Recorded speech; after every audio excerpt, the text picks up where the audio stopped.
last topic of robotics, that is electronic circuit simulation. Okay, in previous videos we have discussed about different electronic components, how we make electronic circuits and logic gates, resistors, all the electronic components we have discussed in previous videos. Now we will discuss about electronic circuit simulation. What is the mean of simulation? Why we use this type of software, means simulators? In this topic we will learn about this. So let's start. It's my request to open your books when you are watching this video so that you will get, it's very short topic, so you will get interest in that. Electronic circuit simulation. When we make physical electronic circuit, we need more time and it's not sure that it will work or not. Okay, it's time consuming. If suppose I have attached the resistor in a way, I have used the diode, I have used a LED and I have attached them with the wires, and after that, after consuming more time, I found that my LED is not working or not glow up, then it was the wastage of my time.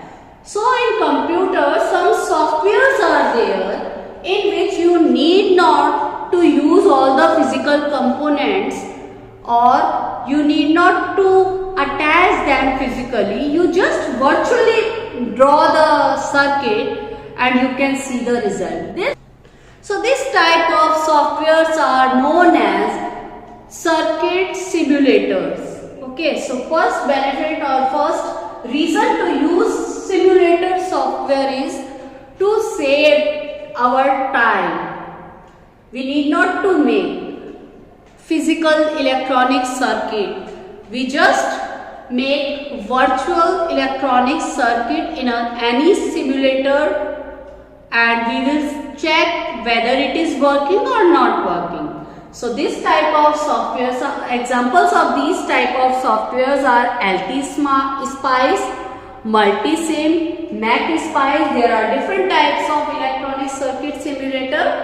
You can use it, and for all the electronic components, the symbols are there. You have to just use and drag it, like MS Paint. In MS Paint, if you want to draw a diagram, if you want to draw a picture, you use different types of lines to mistake you are having eraser, and in toolbox many tools are there.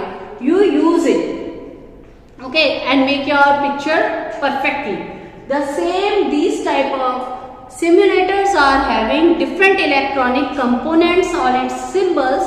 You can just use it, drag it and check the output. Is it working or not? If the LED is glowing up or not. It's just, that is the simulator use of simulators. Okay, only this much is in your chapter. So open your book. Now we are going to read our book. Open your book and I am going to read this chapter and read with me. You have already learnt about the various electronic components and sensors. You are now familiar with creating simple electronic circuits such as lighting up an LED. The full form of LED is light emitting diode. And what is it? We have discussed in our previous chapters. In this lesson, you will learn about simulation of the electronic circuit simulation. Electronic circuit simulation is the replication of the behavior of an actual electronic circuit or device. Means you will replace, or you are using virtual electronic circuit in place of electronic circuit, actual electronic circuit. In place of actual electronic circuit, we are using here virtual electronic circuit.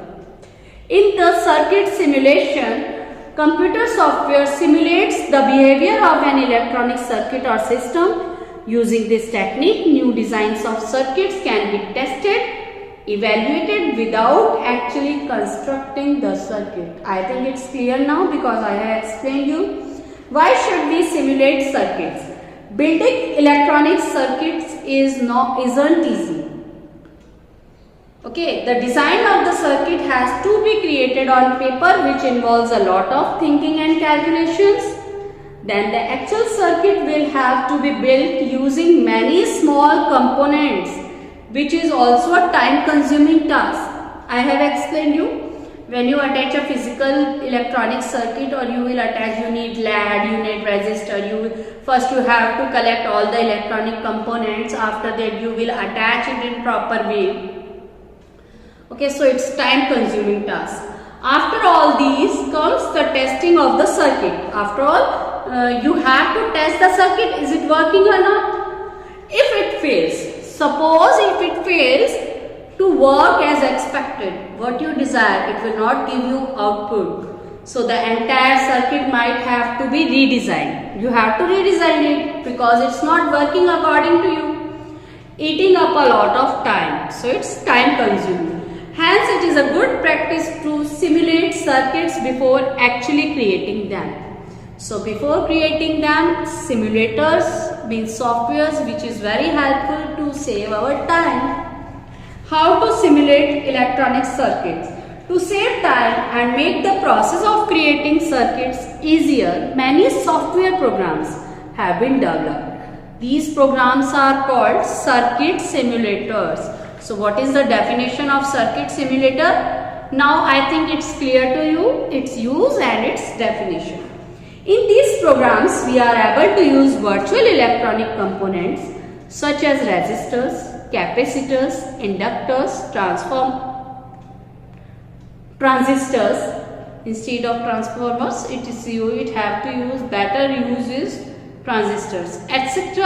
along with things like current and voltage to create virtual circuits which behave like real circuits. They have high accurate modeling capability. It means all the components, electronic components, even that the voltage and current measurement is also as a tool you can use.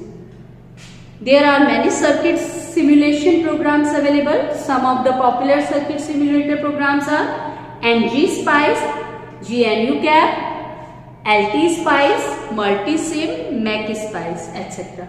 You have to remember the examples of simulators, okay, circuit simulator. The given image shows the Multisim window. Multisim is a software, and that window which is on your book, okay, that window is of which software? That is a Multisim window, means Multisim is a software. That type of window will appear, toolbox is here and you can use all the tools and make circuit. Is it working or not? You can check it in your computer only. It is easy to design circuits using the circuit simulators. You can choose any circuit simulation program to design circuits upon your choice, type and complexity of the circuit. Okay, today in this video only this much is sufficient, means we have completed our robotics. By this video we have completed our topic 7, which was divided in 5 parts and it was my 5th part. So robotics, whatever it was in your course book, it is finished in this video. And today's homework is that you have to read all the chapters of robotics again very carefully. Thank you.